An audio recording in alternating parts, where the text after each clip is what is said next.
Assalamualaikum warahmatullahi wabarakatuh. Nama saya Aisyah Priyanti dari Prodi Psikologi Universitas Al-Azhar Indonesia angkatan 2020 dengan NIM 0603520002. Dalam video ini, saya akan menunjukkan hasil foto voice dengan topik long term memory atau memori jangka panjang dan kemudian akan dilanjutkan dengan pemaparannya.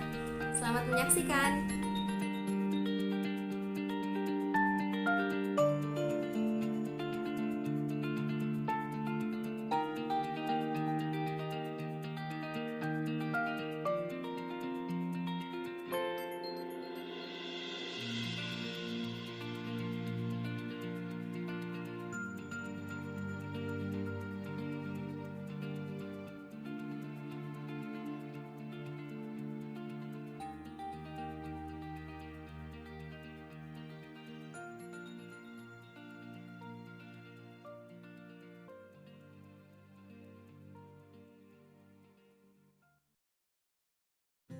Long-term memory atau memori jangka panjang merupakan ingatan yang disimpan di otak dan dapat diingat kembali di masa yang akan mendatang.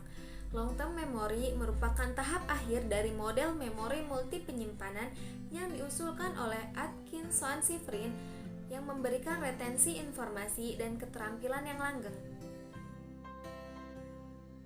Memori jangka panjang durasinya bisa jadi beberapa menit atau seumur hidup. Secara teoritis, kapasitas memori jangka panjang bisa jadi tidak terbatas.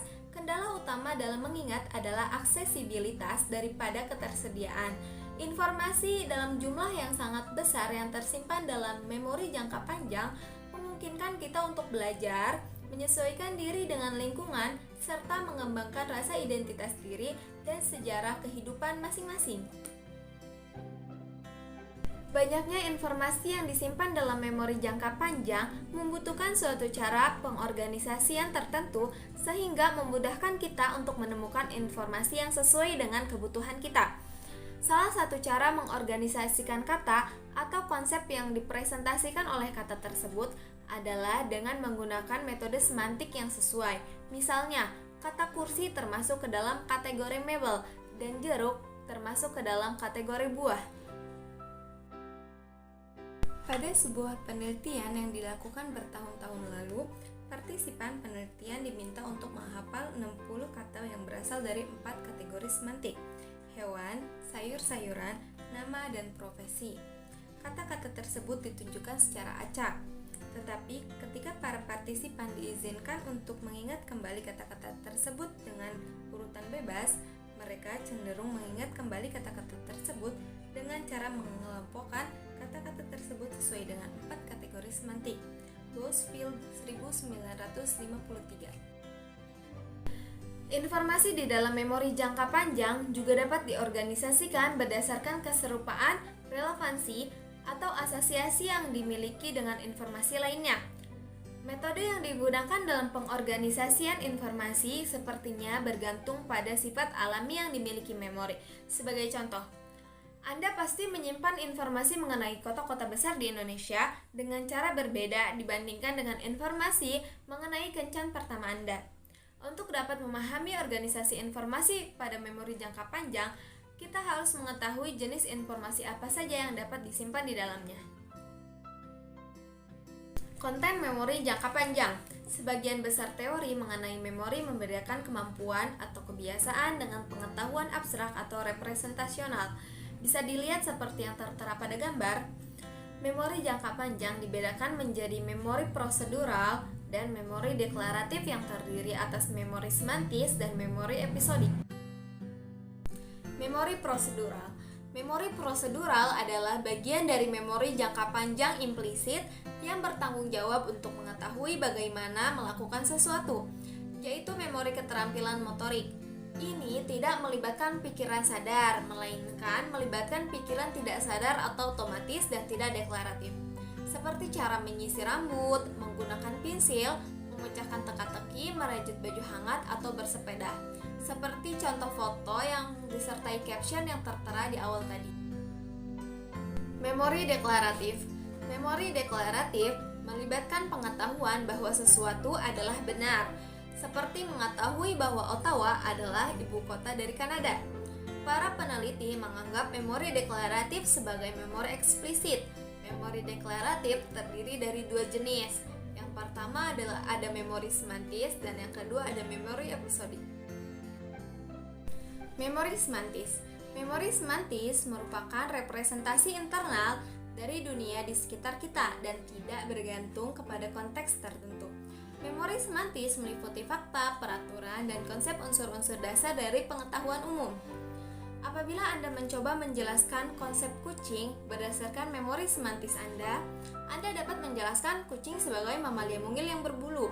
Umumnya menghabiskan waktu dengan makan, tidur, berkeliaran, dan memandang dengan tatapan kosong.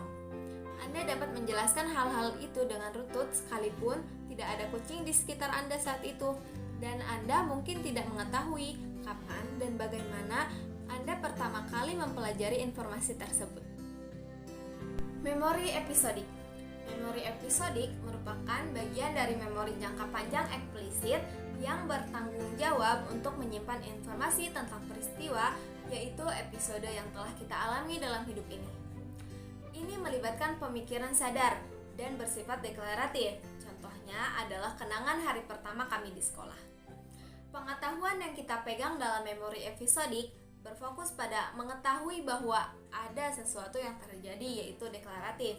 Misalnya, kita mungkin memiliki ingatan episodik mengetahui bahwa kita naik bus ke perguruan tinggi hari ini. Pola akuisisi memori jangka panjang. Ada sekitar 3 fase dalam kehidupan ingatan jangka panjang. Ini harus diperoleh atau belajar. Itu harus disimpan atau dipertahankan dari waktu ke waktu.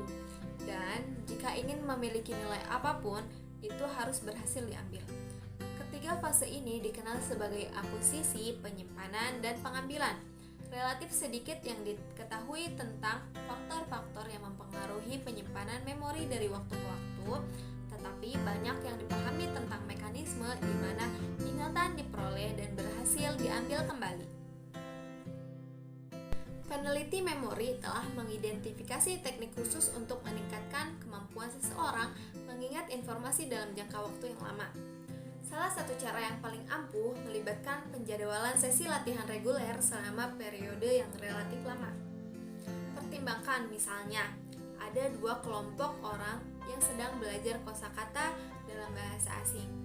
Satu kelompok belajar selama 5 jam dalam satu hari, dan kelompok lainnya belajar selama 1 jam per hari selama 5 hari berturut-turut.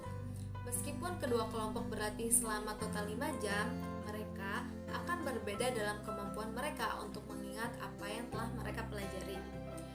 Jika kedua kelompok diuji pada hari setelah kelompok pertama belajar 5 jam, kelompok pertama akan tampil lebih baik daripada kelompok kedua. Sebaliknya, jika tes dilakukan 1 minggu setelah kedua kelompok menyelesaikan pelajaran mereka, kelompok kedua akan tampil lebih baik dan mengingat lebih banyak kata di masa depan. Kasus-kasus seperti itu menunjukkan bahwa meskipun mungkin ada beberapa manfaat jangka pendek untuk menjejalkan untuk sebuah ujian, namun cara paling efektif untuk memasukkan fakta ke dalam ingatan jangka panjang bergantung pada studi rutin dan berulang. Yang kedua yaitu dengan latihan. Bentuk lain dari latihan melibatkan koordinasi motorik, di mana gerakan atau rangkaian gerakan dihafal untuk efisiensi atau keterampilan eksekusi yang lebih besar di masa depan. Yang ketiga yaitu ada sistem mnemonik. Itu disebut sistem atau perangkat mnemonik. Sajak populer yang dimulai dengan 30 hari di bulan September adalah contohnya. Pembelajaran verbal dapat ditingkatkan dengan sistem mnemonik yang sesuai. Jadi, pasangan berpasangan. Misalnya, kursi dan kucing akan dipelajari lebih cepat jika dimasukkan dalam kalimat sederhana. Misalnya, kucing melompati kursi. Mungkin cukup sekian pemaparan materi tentang memori jangka panjang dari saya. Kurang lebihnya mohon maaf, semoga bermanfaat. Wassalamualaikum warahmatullahi wabarakatuh.